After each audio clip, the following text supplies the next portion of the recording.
Bismillahirrahmanirrahim. Assalamualaikum warahmatullahi wabarakatuh. Selamat pagi dan salam sejahtera bagi kita semua. Mohon izin untuk memperkenalkan diri. Nama saya Suwono SE MSI, salah satu dosen tetap Program Studi Manajemen Fakultas Ekonomi Universitas Nahdlatul Ulama Al-Ghazali Cilacap sejak tahun 2015 dengan NIDN 0630106503. Pada kesempatan yang baik ini, saya akan membuat video pembelajaran sebagai pernyataan deskripsi diri, unjuk kinerja Tridharma Perguruan Tinggi, aspek pengajaran dalam rangka pengajuan sertifikasi dosen. Saya juga akan menyampaikan mata kuliah Manajemen Keuangan 1 yang berbobot 3 SKS dan berada di semester genap, yaitu semester 2, dan merupakan salah satu mata kuliah yang masuk dalam kurikulum Prodi Unuga. Saya juga akan menyampaikan mata kuliah Manajemen Keuangan 1 yang berbobot 3 SKS dan berada di semester genap, yaitu semester 2, dan merupakan salah satu mata kuliah yang masuk dalam kurikulum Prodi Manajemen Fakultas Ekonomi Unuga Cilacap. Manajemen Keuangan 1 juga merupakan mata kuliah prasyarat untuk melanjutkan mata kuliah Manajemen Keuangan 2. Adapun capaian pembelajaran yang dibebankan pada mata kuliah Manajemen Keuangan 1 adalah sebagai berikut. CPL 1 menginternalisasi nilai luhur Pancasila keghazalian dalam setiap tindakan dan pekerjaan. CPL 2 menjadi sarjana manajemen yang memiliki integritas, mampu beradaptasi, fleksibel, dan pengendalian diri di tempat tugas serta memiliki wawasan global. CPL 3 menguasai konsep dasar teoretik dan memiliki kemampuan profesional dalam beberapa cabang ilmu manajemen. Kemudian CPL 6 mampu menerapkan pemikiran logis, kritis, sistematis, dan inovatif dalam konteks pengembangan dan implementasi ilmu ekonomi manajemen dan teknologi yang memperhatikan dan menerapkan nilai humaniora sesuai dengan bidang keahlian manajemen. Adapun capaian pembelajaran mata kuliah adalah CPMK 1, mahasiswa mampu menguasai konsep dasar dan teoretik di bidang manajemen keuangan. CPM 2, mahasiswa mampu membedakan fungsi-fungsi manajemen keuangan. CPM 3, mahasiswa mampu mengaplikasikan manajemen keuangan. Adapun capaian pembelajaran mata kuliahnya adalah sebagai berikut. CPMK 1, mahasiswa mampu menguasai konsep dasar dan teoretik di bidang manajemen keuangan. CPMK 2, mahasiswa mampu membedakan fungsi-fungsi manajemen keuangan. CPMK 3, mahasiswa mampu mengaplikasikan manajemen keuangan. Dan CPMK 4, mahasiswa mampu bekerja mandiri maupun kelompok dan mempresentasikan hasil laporan keuangannya. Sementara materi yang ada dalam manajemen keuangan terdiri dari 14 materi, diantaranya pertama, ruang lingkup manajemen keuangan, kemudian analisa laporan keuangan, yang ketiga, manajemen modal kerja, yang keempat, nilai waktu dan uang, yang kelima, break even point, dan diakhiri dengan pembahasan tentang saham. Dalam mata kuliah Manajemen Keuangan 1 disampaikan dalam 16 kali pertemuan termasuk ujian tengah semester dan ujian akhir semester. Adapun buku referensi utama yang digunakan adalah buku dasar-dasar manajemen keuangan karangan Jürgen F., Brigham, Jules F., Houston, edisi 11 tahun 2011. Sedangkan buku referensi pendukungnya adalah Dasar-Dasar Manajemen Keuangan karangan Mahmud M. Hanafi, edisi pertama 2011. Dan Brooks Raymond 2015 yang berjudul Financial Management Core Concept Third Edition. dan artikel-artikel terkait manajemen sesuatu berupa jurnal yang ditulis oleh saya sendiri, Suwono bersama Reza Rahmadi, volume 6 isu 2 halaman 351 sampai 362 tahun 2023 yang berjudul Pengaruh Efisiensi Penggunaan Aset dan Manajemen Likuiditas terhadap Kinerja Keuangan UMKM Batik di Banyumas. Sementara jurnal yang kedua yang ditulis oleh saya sendiri, Suwono volume 6 isu 2 tahun 2023 pada jurnal Seiko, yaitu Journal of Management and Business dengan judul Profitabilitas Perusahaan dan Leverage Keuangan Perusahaan terhadap Kinerja Keuangan dan UMKM Batik di Banyumas, Cakep. Sedangkan metode pembelajaran yang saya pakai menggunakan metode DIA, yaitu Delivery Interaction Assessment, di mana penyampaian atau delivery-nya menggunakan metode ceramah. Dalam metode ini, mahasiswa akan mendengarkan dan mencatat materi yang disampaikan dalam bentuk slide PPT yang sudah saya buat. Yang kedua adalah problem based learning, adalah metode pembelajaran yang memungkinkan mahasiswa untuk belajar melalui pemecahan masalah yang nyata dan relevan dengan bidang keilmuan. Dengan metode ini diharapkan mahasiswa berperan aktif dalam proses pembelajaran dan pemecahan masalah.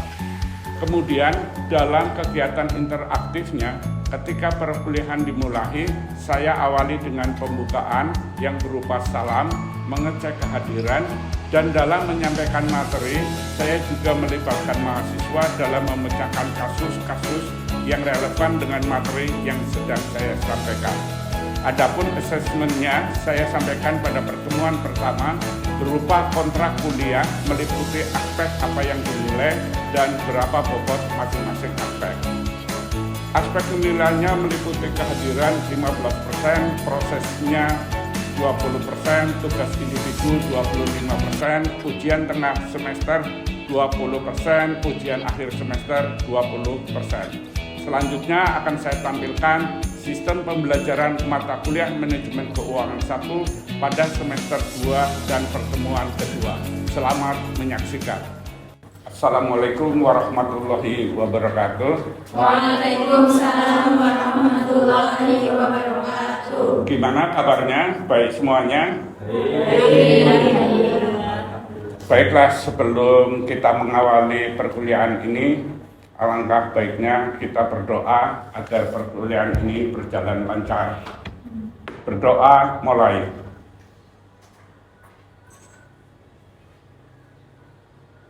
Selesai. Sebelum kita lanjutkan kuliah, saya pengen ngecek absensinya siapa hari ini yang nggak masuk. Siapa? Isudin. Itu dikarenakan apa? Sakit ya? Udah ada yang nengok? Belum. Coba segerakan ya, kalau ada teman-teman yang sakit nengok, itu bisa untuk memotivasi agar cepat sembuh. Baiklah, untuk materi hari ini, pertemuan kedua, analisa laporan keuangan. Sebelum kita masuk ke materi ini, analisa laporan keuangan, kita akan mereview apa sih itu laporan keuangan. Di dalam laporan keuangan, yang paling utama itu ada 5 akun. 5 akun ini terdiri dari 01 aktiva, 02 hutang, 03 modal, 04 pendapatan, dan 05 biaya. Hal ini harus diketahui benar, jenengan jangan sampai melakukan analisa laporan keuangan tapi tidak tahu isi dari laporan keuangan itu. Untuk itu, dari 5 akun ini ada laporan keuangan yang bernama neraca. Neraca itu terdiri dari 3 akun. Akun pertama adalah aktiva. Aktiva itu dibagi menjadi 2, aktiva lancar dan aktiva tetap. Nah, aktiva lancar juga ada turunannya lagi seperti kas, bank, piutang, dan persediaan. Karena kenapa kas pertama? Karena kas ini liquidnya yang paling cepat. Jadi aktiva lancar itu disusun berdasarkan tingkat liquidnya yang paling cepat, yang paling atas. Nah, kemudian yang kedua adalah aktiva tetap. Aktiva tetap juga disusun berdasarkan liquidnya. Kalau ini kebalikannya daripada aktiva lancar. Aktiva tetap itu disusun dari liquid yang paling lama ke semakin lancar. Misalnya aktiva tetap yang pertama itu tanah, yang kedua itu bangunan, 3 kendaraan, 4 mesin. Nah, untuk akun-akun ini disesuaikan dengan kondisi perusahaannya. Kalau perusahaannya tidak punya kendaraan, berarti tidak perlu ada kendaraan. Ya. Nah, akun aktiva itu diletakkan di sebelah kiri. Nanti di total namanya total aktiva. Kemudian di sebelah kanan itu akun hutang. Hutang juga dibagi 2, yaitu hutang lancar. Hutang lancar adalah hutang yang pelunasannya di bawah 1 tahun. Kemudian ada lagi hutang jangka panjang. Itu pelunasannya di atas 1 tahun. Nah, akun ketiga modal, itu di bawahnya hutang, itu ada modal asing, ada juga modal sendiri. Ya. Nah, total modal ditambah total hutang itu harus sama dengan total aktiva. Makanya itu disebut balance sheet, karena kiri dan kanan itu sama nilainya. Nah, kemudian akun yang keempat yaitu pendapatan. Akun kelima namanya biaya. Pendapatan dikurangi biaya, seandainya plus disebut laba, seandainya minus disebut rugi. Untuk itu laporan keuangannya adalah laba rugi namanya. Nah, kalau kita sudah mengenal 2 laporan keuangan ini, ada lagi yang namanya cash flow, terdiri dari cash in dan cash out. Yang ada lagi juga namanya perubahan modal. Itu diantaranya laporan keuangan. Namun dalam hal ini analisa laporan keuangan kita lebih sering menggunakan neraca dan laba rugi. Untuk itu jangan sampai jenengan melakukan analisa laporan keuangan tapi bingung nyarinya di laporan keuangan yang mana. Jenengan harus hafal betul yang namanya akun-akun di laporan keuangan. Baiklah, review itu seperti itu. Kita lanjutkan dengan materinya. Pertemuan kedua adalah analisa laporan keuangan. Kenapa kita harus melakukan analisa laporan keuangan? Ini diantara alasannya. Karena laporan keuangan menyediakan data yang relatif mentah. Artinya apa? Data itu apabila dibaca oleh top manajemen itu akan bingung untuk menyimpulkan dan mengambil keputusan karena datanya masih mentah. Ya. Kemudian manajer keuangan membutuhkan informasi yang telah diolah yang berupa rasio keuangan. Jadi top manajemen itu hanya menerima dari bawahannya suatu laporan yang sudah ada kesimpulannya, sehingga cepat dan tepat dalam mengambil keputusan. Itu. Ada 2 metode analisa yang digunakan oleh penganalisa laporan keuangan. Pertama adalah analisa horizontal. yaitu membandingkan laporan keuangan saat ini dengan tahun sebelumnya. Misalnya saat ini tahun 2025, kita membandingkan dengan tahun 2024 atau bahkan dari 2021, 21, 22, 23, 24, 25 selama 5 tahun.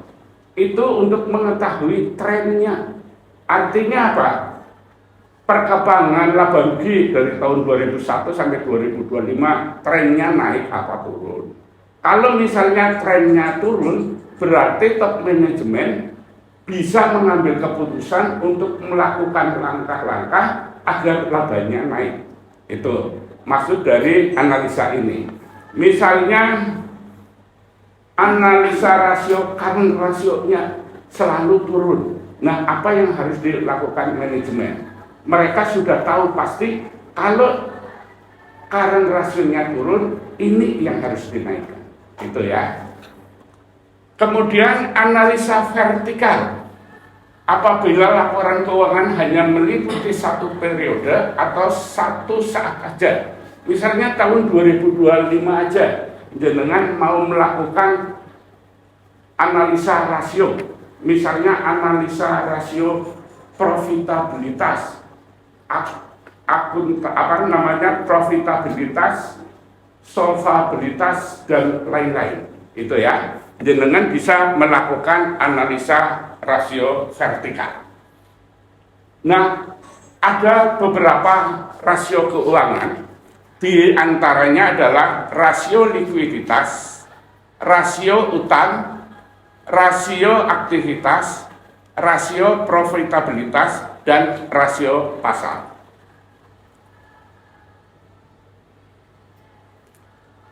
Rasio likuiditas mengukur kemampuan ketersediaan dana pada jangka pendek untuk membayar hutang jangka pendeknya.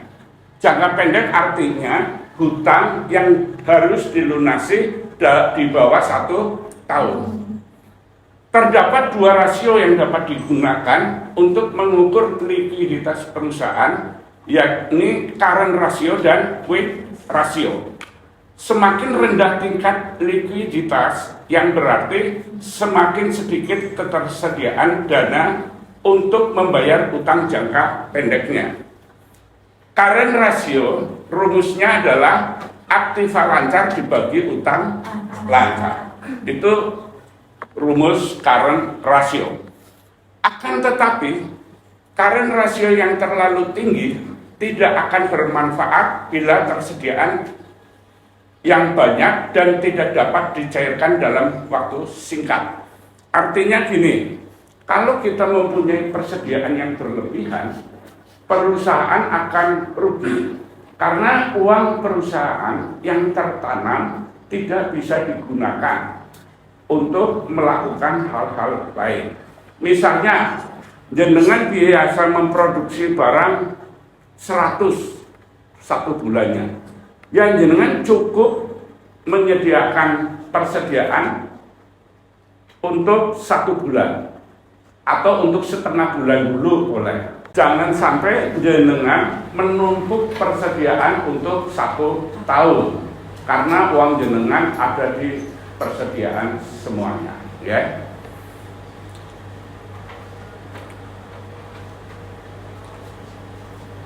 Sementara quick ratio, karena persediaan dianggap aset lancar yang paling kurang lancar, maka dikeluarkan dari perhitungan quick ratio. Jadi quick ratio itu aktiva lancar dikurangi persediaan dibagi utang lancar. Artinya apa? Jenengan kan tadi sudah hafal akun-akun di dalam aktiva lancar. Jadi pilih total semua akun lancar kecuali persediaan. Berarti total aktiva lancar dikurangi persediaan, itu ya, untuk membagi, untuk mengurangi untuk dibagi oleh utang lancar itu. Nah, sekarang ada kasus. Di sini jenengan tahu bahwa kas itu aktiva lancar, surat berharga aktiva lancar. piutang aktiva lancar, persediaan aktiva lancar. Nah, kalau bangunan itu masuknya ke aktiva tetap, ya. Makanya itu current rasionya adalah aktiva lancar berarti 10 ditambah 0 ditambah 375 ditambah 615 dibagi utang lancarnya. Utang lancarnya itu adalah 350. Di sini utang lancar sama dengan utang jangka pendek. Ketemunya 2,86 kali. Baik, makasih. Untuk quick ratio berarti yang perlu kita hitung hanya aktiva lancar tapi persediaan enggak diikutkan. Berarti cuma 10 ditambah 0 ditambah 375 dibagi utang lancarnya 350 ketemunya 1,1 kali. Baik. Ini baru tahun 2023. Nah, coba sekarang siapa yang bisa ngerjakan tahun 2024-nya, baik current ratio maupun quick ratio-nya. Monggo siapa? Saya, Pak. Ya, silakan.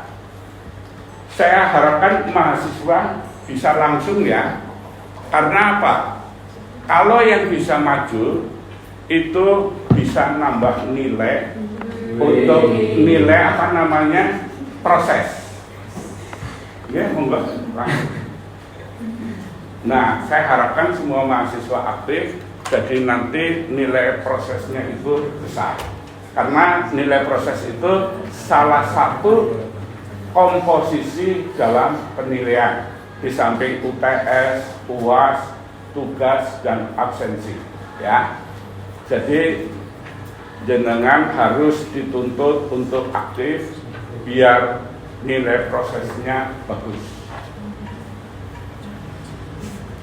Nah, di sini banyak sekali yang namanya apa? Istilah-istilah yang berbeda. Memang itu saya sengaja biar jenengan banyak sekali istilah-istilah biar setiap membaca analisa laporan keuangan maupun laporan keuangan jenengan tahu maksudnya. Di sini ada aktiva, nanti ada aset. Ini sama, aset sama aktiva. Di sini ada utang jangka pendek, ada utang lancar. Kayak gitu ya. Jadi jenengan jangan bingung. Selanjutnya kita bahas rasio utang. Rasio utang disebut juga rasio solvabilitas. Rasio ini mengukur kemampuan perusahaan untuk memenuhi kewajibannya. Semakin besar total utangnya, maka semakin berisiko perusahaan tersebut jika perusahaan mengalami kesulitan usaha. Perusahaan-perusahaan perbankan rata-rata mempunyai rasio utang yang paling tinggi dibanding perusahaan pada industri lainnya. Kenapa perbankan mempunyai rasio utang yang paling tinggi? Karena modal perbankan itu adalah dari nasabah. Orang nabung ke bank itu di perbankannya dianggap utang, ya. Maka mayoritas modal perbankan itu berasal dari utang.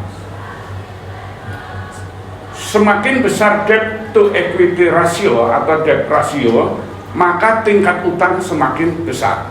Rasio hutang yang tinggi dapat berarti buruk bagi perusahaan, terutama jika situasi ekonomi memburuk sehingga dapat menyebabkan perusahaan dengan debt ratio yang tinggi mengalami masalah keuangan.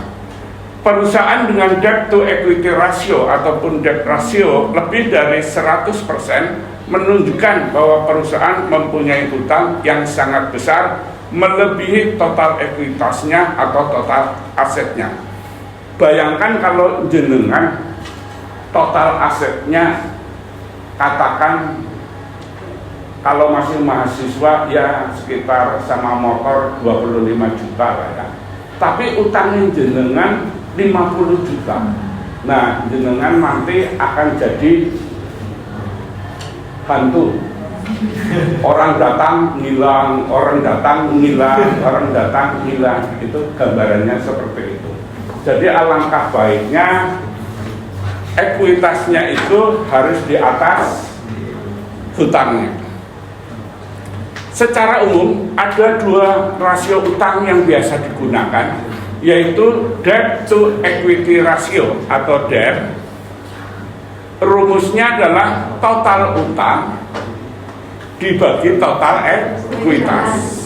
Sementara debt rasionya adalah total utang dibagi total aset. Nah, sekarang ada data tahun 2023. Total utangnya adalah berapa? 350 utang jangka pendek ditambah utang jangka panjangnya 754 dibagi total ekuitasnya. Nah, ini modal atau ekuitas 896. Berarti debt to equity rasionya 1,23 kali. Dan debt rasionya adalah total utang 350 ditambah 754 dibagi total asetnya. Total asetnya berarti 2.000 ya. Ketemunya 55,2%. Nah, ini perhitungan tahun 2023. Untuk 2024-nya monggo siapa? Silakan. Ya. Dihapus saja nih. Boleh.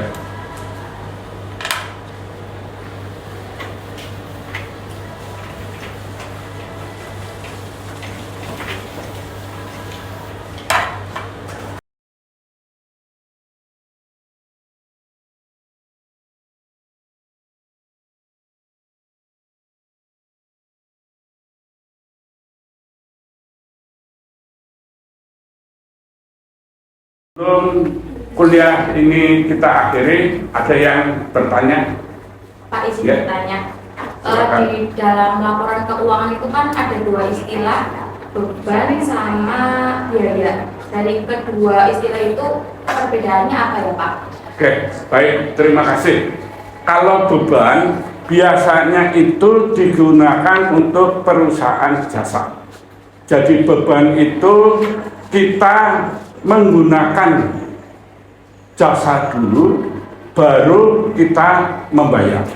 Misalnya beban listrik atau electricity expense.